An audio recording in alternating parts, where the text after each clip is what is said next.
and she hobbled off grumbling and growling.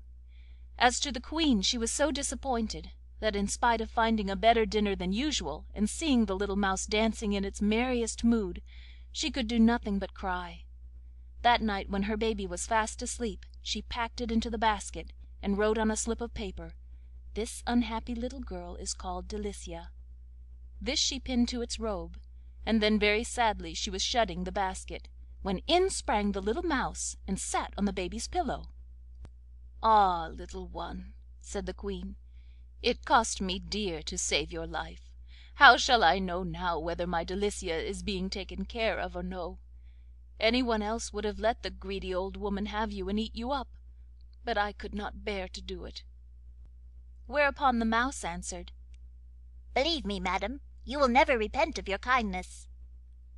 The Queen was immensely astonished when the mouse began to speak, and still more so when she saw its little sharp nose turn to a beautiful face, and its paws to hands and feet.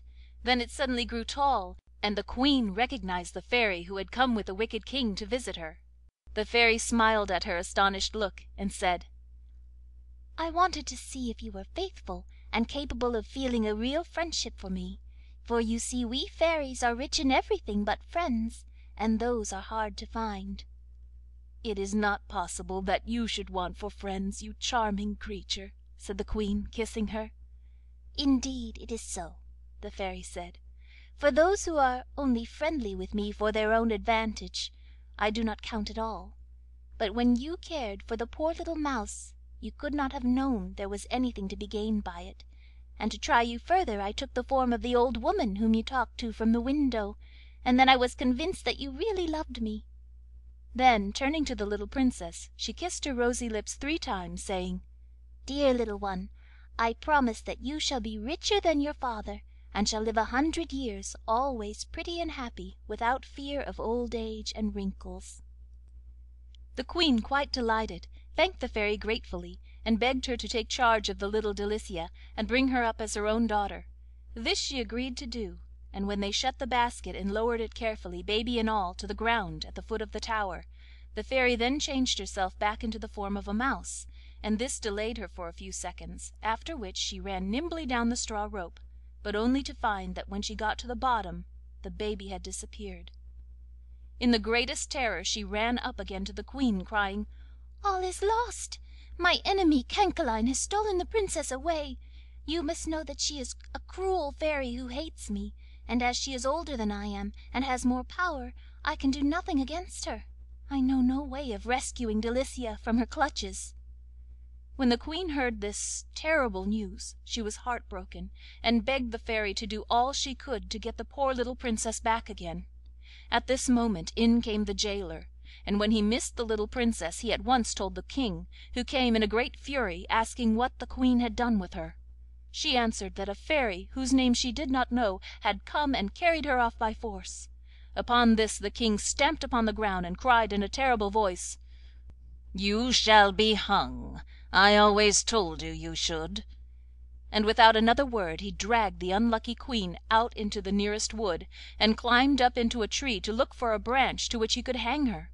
But when he was quite high up, the Fairy, who had made herself invisible and followed them, gave him a sudden push, which made him lose his footing and fall to the ground with a crash and break 4 of his teeth, and while he was trying to mend them the Fairy carried the Queen off in her flying chariot to a beautiful castle, where she was so kind to her that but for the loss of Delicia the Queen would have been perfectly happy. But though the good little mouse did her very utmost, they could not find out where Cancaline had hidden the little Princess. Thus 15 years went by, and the Queen had somewhat recovered from her grief, when the news reached her that the son of the wicked King wished to marry the little maiden who kept the turkeys, and that she had refused him. The wedding dresses had been made, nevertheless, and the festivities were to be so splendid that all the people for leagues round were flocking in to be present at them. The Queen felt quite curious about a little turkey maiden who did not wish to be a queen, so the little mouse conveyed herself to the poultry yard to find out what she was like. She found the turkey maiden sitting upon a big stone, barefooted and miserably dressed in an old coarse linen gown and cap. The ground at her feet was all strewn with robes of gold and silver, ribbons and laces, diamonds and pearls, over which the turkeys were stalking to and fro, while the King's ugly, disagreeable son stood opposite her, declaring angrily that if she would not marry him she should be killed. The Turkey maiden answered proudly: 'I will never marry you. You are too ugly and too much like your cruel father. Leave me in peace with my turkeys, which I like far better than all your fine gifts.' The little mouse watched her with the greatest admiration, for she was as beautiful as the spring, and as soon as the wicked Prince was gone she took the form of an old peasant woman, and said to her: 'Good day, my pretty one. You have a fine flock of turkeys there.' The young Turkey maiden turned her gentle eyes upon the old woman, and answered: 'Yet they wish me to leave them to become a miserable queen. What is your advice upon the matter?' 'My child,' said the Fairy, 'a crown is a very pretty thing, but you know neither the price nor the weight of it.' 'I know so well that I have refused to wear one,' said the little maiden, 'though I don't know who was my father or who was my mother, and I have not a friend in the world.' 'You have goodness and beauty, which are of more value than 10 kingdoms,' said the wise Fairy. 'But tell me, child, how came you here, and how is it that you have neither father nor mother nor friend?' 'A fairy called Cancaline is the cause of my being here,' answered she, 'for while I have lived with her I got nothing but blows and harsh words, until at last I could bear it no longer, and I ran away from her without knowing where I was going, and as I came through a wood the wicked Prince met me and offered to give me charge of the poultry yard. I accepted gladly, not knowing that I should have to see him day by day, and now he wants to marry me, but that I will never consent to.' Upon hearing this, the Fairy became convinced that the little Turkey maiden was none other than the Princess Delicia. 'What is your name, my little one?' said she. 'I am called Delicia, if it please you,' she answered. Then the Fairy threw her arms around the Princess's neck, and nearly smothered her with kisses, saying: 'Ah, Delicia, I am a very old friend of yours, and I am truly glad to find you at last. But you might look nicer than you do in that old gown, which is only fit for a kitchen maid. Take this pretty dress, and let us see the difference it will make.' So Delicia took off the ugly cap, and shook out all her fair shining hair, and bathed her hands and face in clear water from the nearest spring till her cheeks were like roses, and when she was adorned with the diamonds and the splendid robe the Fairy had given her, she looked the most beautiful princess in the world, and the Fairy with great delight cried: 'Now you look as you ought to look, Delicia. What do you think about it yourself?' And Delicia answered: 'I feel as if I were the daughter of some great king.' 'And would you be glad if you were?' said the Fairy. 'Indeed I should,' answered she. 'Ah, well,' said the Fairy, 'to morrow I may have some pleasant news for you.' So she hurried back to her castle, where the Queen sat busy with her embroidery, and cried: 'Well, madam, will you wager your thimble and your golden needle that I am bringing you the best news you could possibly hear?'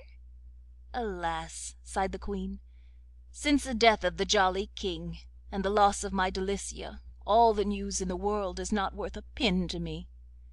'There, there, don't be so melancholy,' said the Fairy. 'I assure you the Princess is quite well, and I have never seen her equal for beauty. She might be a queen to morrow if she chose.' And then she told all that had happened, and the Queen first rejoiced over the thought of Delicia's beauty, and then wept at the idea of her being a Turkey maiden. 'I will not hear of her being made to marry the wicked King's son,' she said. 'Let us go at once and bring her here.' In the meantime the wicked Prince, who was very angry with Delicia, had sat himself down under a tree, and cried and howled with rage and spite until the King heard him, and cried out from the window: 'What is the matter with you, that you are making all this disturbance?' The Prince replied: 'It is all because our Turkey maiden will not love me.' 'Won't love you, eh?' said the King. 'We'll very soon see about that.' So he called his guards and told them to go and fetch Delicia. 'See if I don't make her change her mind pretty soon,' said the wicked King with a chuckle. Then the guards began to search the poultry yard, and could find nobody there but Delicia, who, with her splendid dress and her crown of diamonds, looked such a lovely princess that they hardly dared